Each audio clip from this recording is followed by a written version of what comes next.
আমাদের সঙ্গে রয়েছেন নোবেলজয়ী অর্থনীতিবিদ অধ্যাপক অমর্ত্য সেন। তিনি আজকেই কলকাতায় এলেন। প্রফেসর সেন, আপনি কলকাতায় এলেন, ভারতবর্ষে আবার নতুন করে সরকার তৈরি হলো, নরেন্দ্র মোদী তৃতীয়বার প্রধানমন্ত্রী হলেন এবং এই ফার্স্ট শরিকদের কাঁধে ভর দিয়ে কি বলবেন এই সরকারের ভবিষ্যৎ কি এবং সরকার নিয়ে, ভোট নিয়ে, রেজাল্ট নিয়ে আপনার প্রতিক্রিয়া?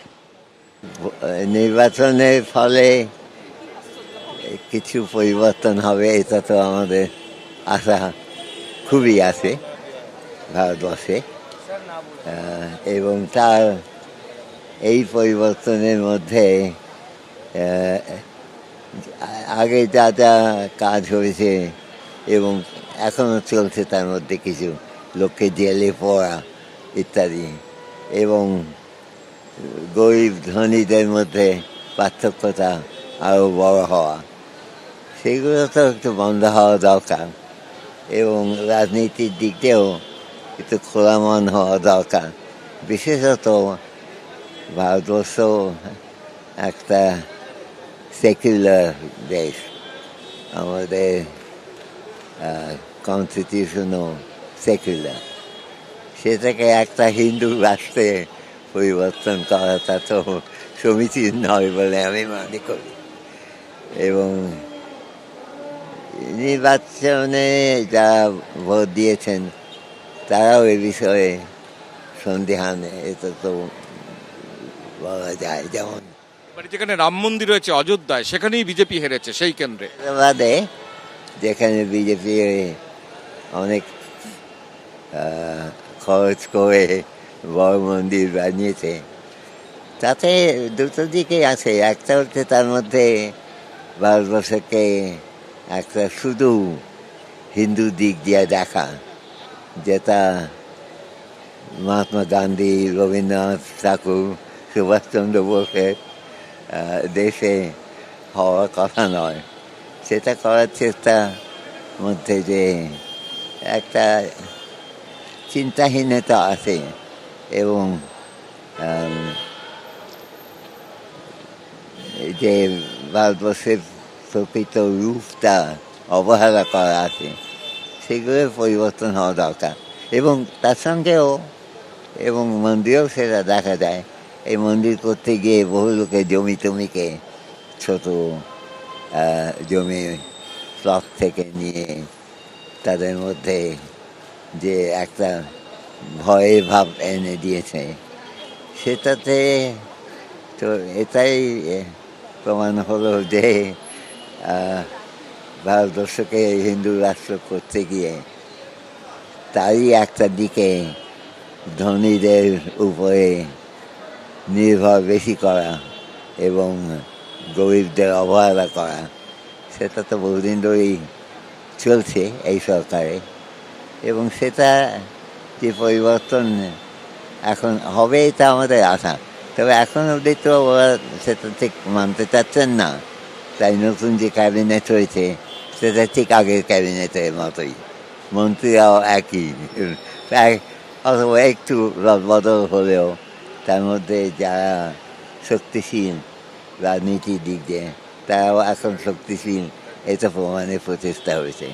সেটা কতদিন চলবে আমাদের দেখা দরকার।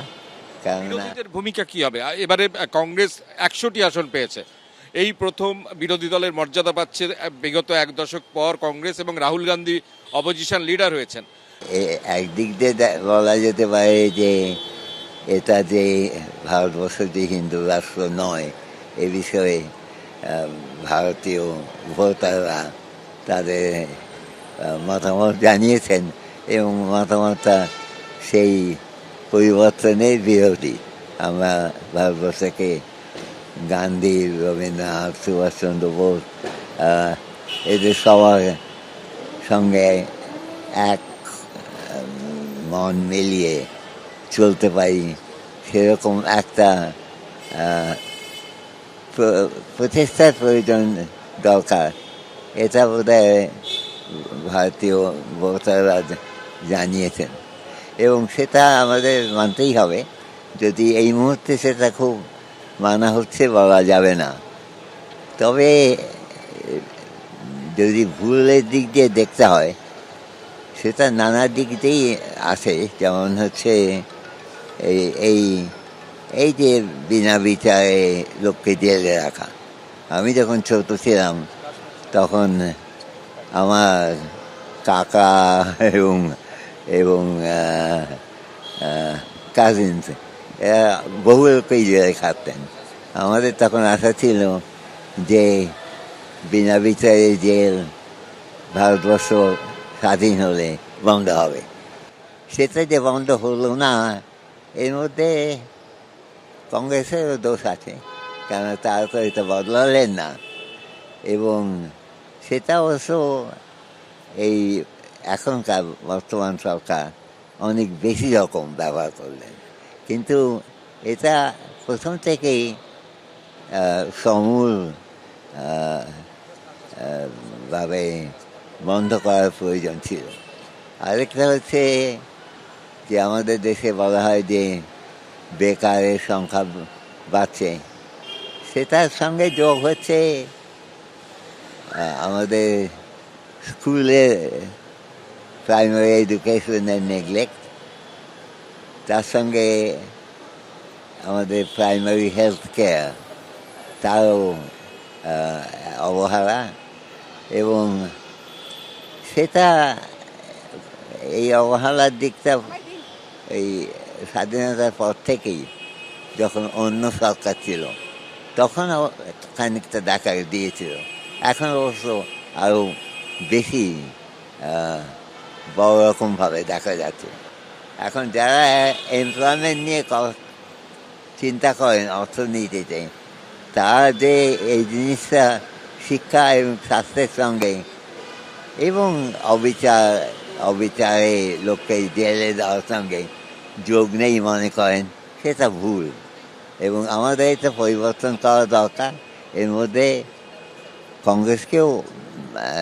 কংগ্রেসকে এবং অন্যান্য বামপন্থীর দিক দিয়ে একটা আপত্তি কথা আমরা তুলতে পারি, কিন্তু তার থেকে অনেক বেশি রকম আমরা কষ্ট পেয়েছি এই বর্তমান সরকার, ভারতীয় সরকারের হাতে।